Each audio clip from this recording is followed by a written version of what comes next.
Super excited to have Tim Leonard, the voice of Syracuse men's lacrosse, back here on the Ostrom Avenue podcast. Tim, we were talking right before we started recording, full circle moment. We had you on before the season started, and when we were talking about, oh, is this team going to get to the Final Four, expectations, this and that? And lo and behold, Tim, we're talking about a Final Four with Syracuse men's lacrosse in it.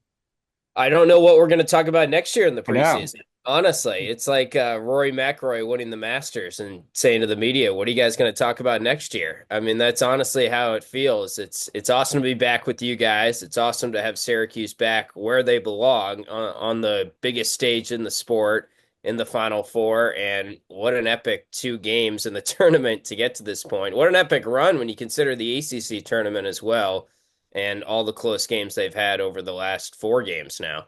Exactly. And that kind of leads me off to my first point, my first question. For me, it just feels like that championship kind of story. I think the documentary could either start in the ACC tournament where it was the rain delay against Notre Dame, and you're watching all these scores, you're watching Army lose, and it's like, oh no, Colgate just stole a Hmm. bid. Or it could start with Harvard opening round, you're down big time. Or it could start anywhere in that Princeton game, which was such a back and forth game. Do you have that same feeling that just this kind of feels like something special's brewing here?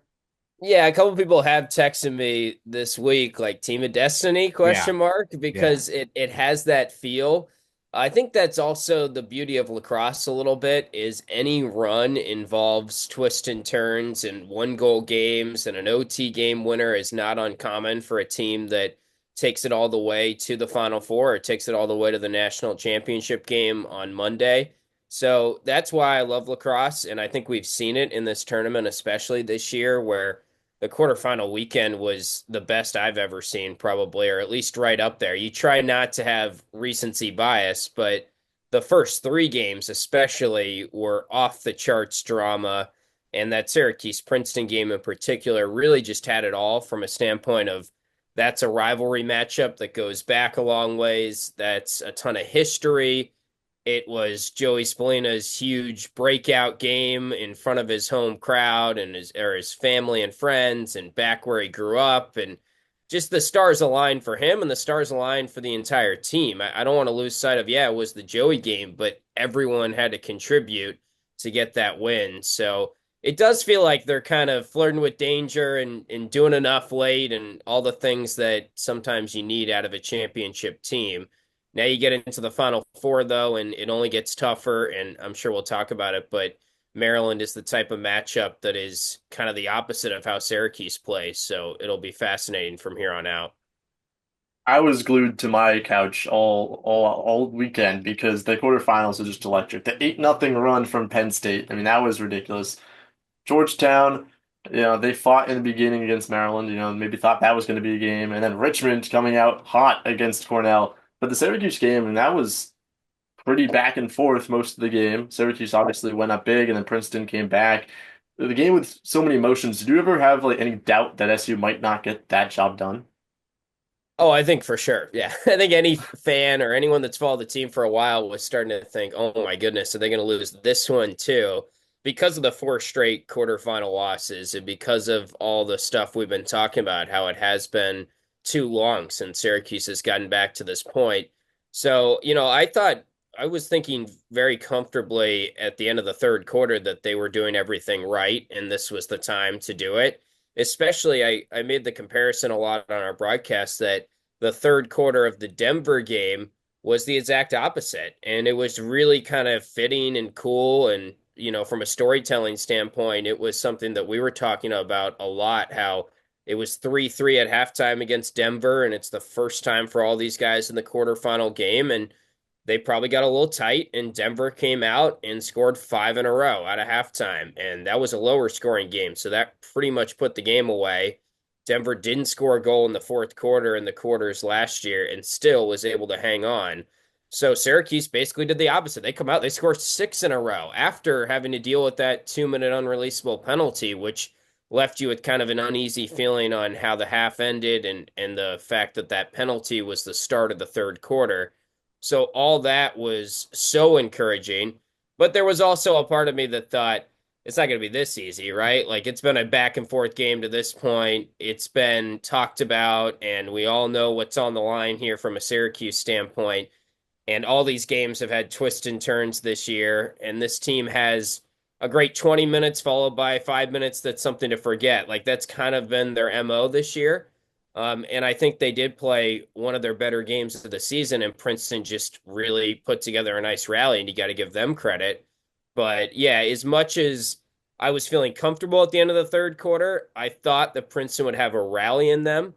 I did not think that Princeton would take the lead. And once they took the lead, it was kind of like, oh boy. And you start hitting all these pipes and you start to think, man, if you lose this one after the four straight quarterfinal losses before it and all that goes into it, it's going to be tough to swallow. And thankfully, Jimmy McCool, after struggling a little bit at the start of the quarter, came through, made some big saves, and you got to give a lot of credit to the guys because that was a lot of pressure they were under with how much the lead was, how much Princeton went on a run, and everything that was at stake. They pulled it out for sure.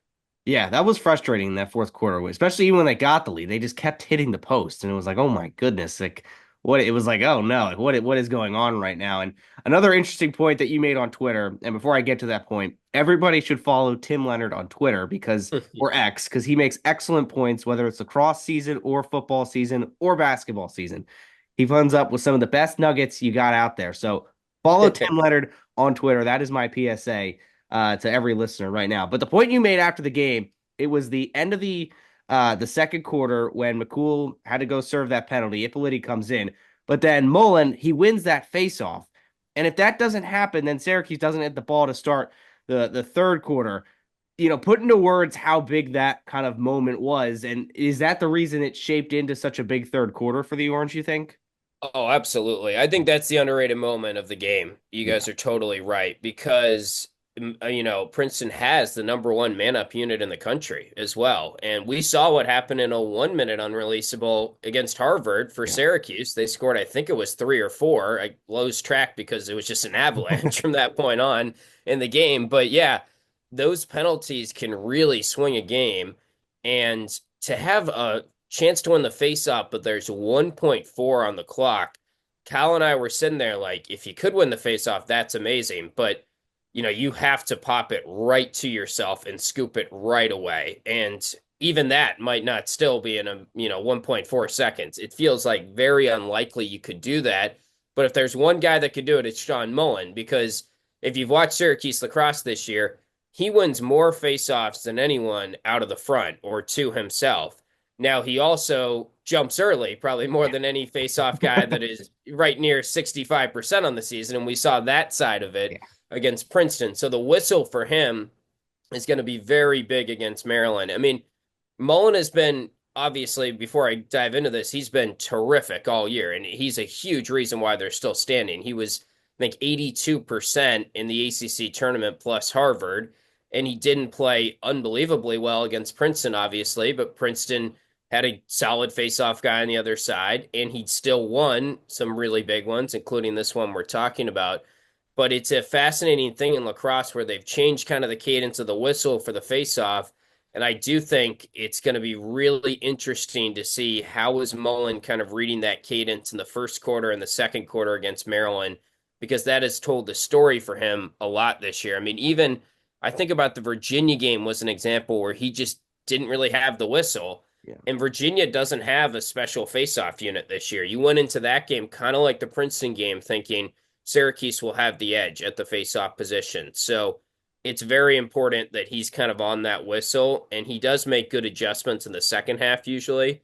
But he won that big one, and from that point on, I was a little surprised, honestly, guys, that Princeton didn't pressure Sam English more and just double team Syracuse in that situation, knowing that they have the number one man up unit in the country. But the fact that Syracuse could start with the ball allowed them to basically just waste away the entire 80-second shot clock. And then Michael Ippoliti, you can't say enough about him, to come in and juice up the crowd. He's back on Long Island, make that epic save against Coulter Mackesy, start the clear, just gave all kinds of energy. And that's the type of stuff that being around the team they really this year value a guy like Ip coming in, or Caden Cole has been talked about a lot. He comes in on the man down and he's revved up and sort of giving them the energy they need and having a ton of fun. So it is a complete team effort in lacrosse, and that game really showcased it. Syracuse definitely had a lot of energy, a lot of fun against Princeton. The game, the regular season, where there was no fun, no energy, was that Maryland game early in the season, Mm. an 11-7 loss. What are some of the biggest takeaways from that game that you can look at and kind of prepare for in this game coming up? Sadly, it's kind of all the takeaways you have from every time Syracuse has played Maryland recently. I mean, Maryland has kind of done this to the Orange since they've had John Tillman. You got to give him so much credit because Tillman plays a completely different style than Syracuse, and it's not how I think lacrosse should be played personally, but it's also very, very, very effective. And here they are on championship weekend for the 11th time in 14 seasons under John Tillman as the head coach. And there's so much that kind of goes into this matchup. But when you consider that Maryland really plays lacrosse the opposite way Syracuse does, the weather down there in the February meeting, Yes. and honestly, the weather doesn't look great here on Saturday as we're talking on Tuesday. I think it's going to be warmer than February, but it's not going to be a pristine, Memorial Day weekend day in Boston. So I think the weather played into Maryland's hands. And I think despite Maryland not really having a ton of talent, and I mean I say that they're obviously talented, but they're not the talented Maryland team of 2022. Despite that, they have a great game planner and a great coach in John Tillman. And if they get the lead, which they did early on in that third quarter, Syracuse played pretty well in the first half, and they can just kind of take the air out of the ball and they don't beat themselves. I mean, they really don't make mistakes. It's a very bulletproof strategy that he has used for years, and it's going to be fascinating to see another edition of Syracuse against Maryland because it's not gone well for the Orange, but that's also partially because Maryland has always been a more talented team up until I would say this year. You can say Syracuse has better horses than Maryland.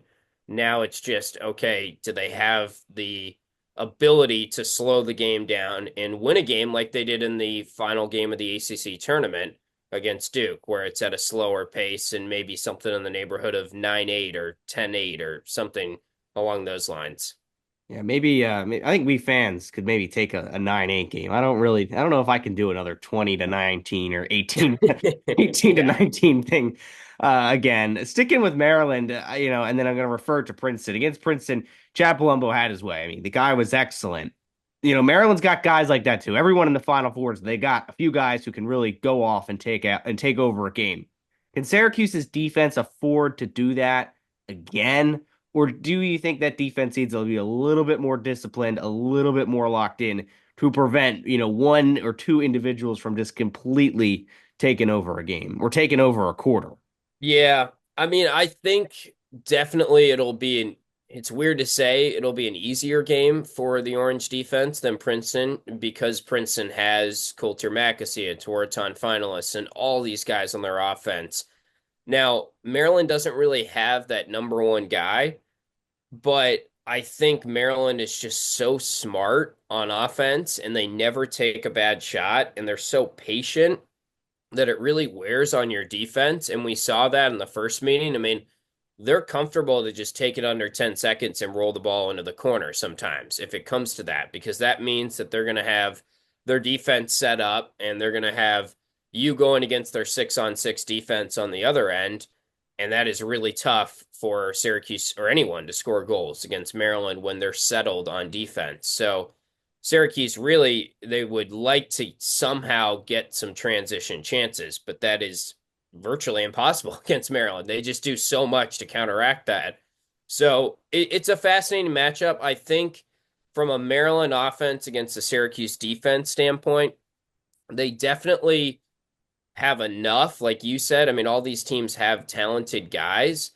And for Syracuse, it just comes down to, can you get a little bit better production from Jimmy McCool? Can you make sure that you're not ball watching like they were a little bit in the first half against Princeton? And just force Maryland to kind of speed it up a little bit if possible, because if you can get takeaways against Maryland, if you can force the edge and transition and speed up the game, that only favors Syracuse. Where do you think this game is going to be decided? And there's two different playing styles. You obviously saw that in Maryland's game on Sunday, but where in this game do you think if Syracuse is going to win, how are they going to do it? Yeah, I think it's sort of a cliche at this point, but goalie play and faceoff play is so valuable this time of year. And John Mullen, I would say, is a huge X factor in any game, but he's an X factor even more in this matchup because I think he should have an edge. And if Mullen, like we talked about earlier, can win faceoffs out of the front, that almost creates like some transition chances against Maryland that you don't normally get. So, normally we talk about Syracuse and we're like, all right, can they clear the ball well? That's been an Achilles heel sometimes in big games. You don't even have to really worry about that unless Maryland completely deviates from what they've done all year. I mean, they basically don't ride because they just don't want to risk any transition opportunities. So Syracuse could have another, I think they had one failed clear against Maryland down there in February. They could have another basically perfect day clearing, and that would be what you're expecting.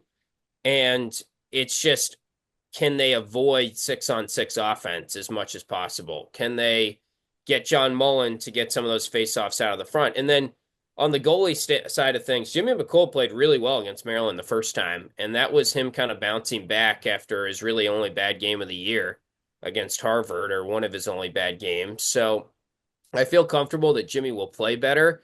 For him, it's got to be we talked about Joey, the stars aligned on Long Island. Jimmy McCool grew up a huge Patriots fan, grew up in Boston, Massachusetts. And I don't know if he's ever played at Gillette Stadium, but this has got to be an epic moment for him. Final Four, first year as a starter. I'm sure all his family and friends will be there. So you wonder, will that elevate him to play better like it did Joey Spallina? And how will he do in that environment for the first time? Because we know Logan McNaney from Maryland has been in that environment and is going to do well. I mean, we can say that pretty confidently. I think he's definitely the most proven goalie left. So when you factor in what does Maryland have, what does other teams have, they have a big edge in the goalie department right now, I'd say. Certainly. And then you kind of mentioned it with looking at the Syracuse offense. Joey Spallina, stars align. Me, I think everyone here was always on the Joey Spallina train, and I think he's had a great postseason, really silencing those doubters. And he kind of took a jab at those doubters after the game, rightfully so against Princeton. I thought that was a cool moment from Joey. But another guy on the offense who I have since the start of the season really enjoyed watching is Owen Hiltz. I've kind of tag phrased him on double overtimes as Mr. Fourth Quarter because I think every time Syracuse needs a goal, Owen Hiltz somehow is the one to find it. How important do you think Hiltz has been to this team this year as that veteran presence? And is there someone else on the offense that you think has really accompanied Spallina really well or accompanied Hiltz really well? I think you almost have to give credit to everyone when they Yeah. scored 19 goals in a way, because it really did take everyone that another day against Princeton. But yeah, I think you're spot on about Owen Hiltz. Somehow he and Joey are both kind of underrated to me. I mean, Hiltz being named an honorable mention All-American, I just don't know how he's not second team or better. Yeah. And I say that, and then you go through the list and you're like, God, that guy's really good too. Like there are so many good attackers, but I mean, I think some of it is just if you talk to coaches, they always rave about Owen Hiltz and how smart he is. And you look at the guy and he's not flashy. He probably showed the most emotion I've ever seen from him when he scored that goal against Harvard, which if there was ever a time to do it, that was it. But he's never really going crazy. He's kind of got a nonchalant way about him, but he always pops in 3 or 4 goals seemingly, and it doesn't matter the game. And he's got that incredible streak, the school record now of at least 1 point in every game.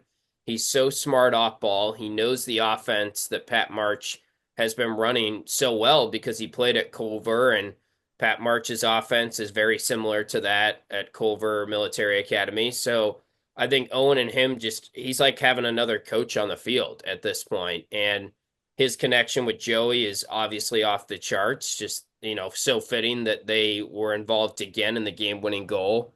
Spallina passing to Hiltz for the game winner, this time not in overtime, but still was the go-ahead goal. So, yeah, I think the entire offense has to step up, and it's going to be important. Like Luke Roa had a big game against Maryland the first time. And he has had some good games against Maryland. Maybe I'm thinking about 2 years ago, actually. He's had some good games against Maryland in the past. And I think that is pretty common because he's the guy that unfortunately you have to short stick someone. And a lot of teams short stick two guys on the orange midfield because you only have four poles out there. So it's like pick your poison. And I think Roa had such a good game against Harvard in the first round because he kind of found his shooting stroke there. He was a little bit off, maybe shooting wise against Princeton, but other guys stepped up. So, the guys going against the short stick matchups, if you really watch back that Syracuse Princeton game, when Princeton had it on offense in the first half, every single possession they were just attacking Syracuse's short sticks. And that's cause for concern a little bit for Syracuse when you talk about what are the things that they maybe aren't quite at the very top of the sport in right now.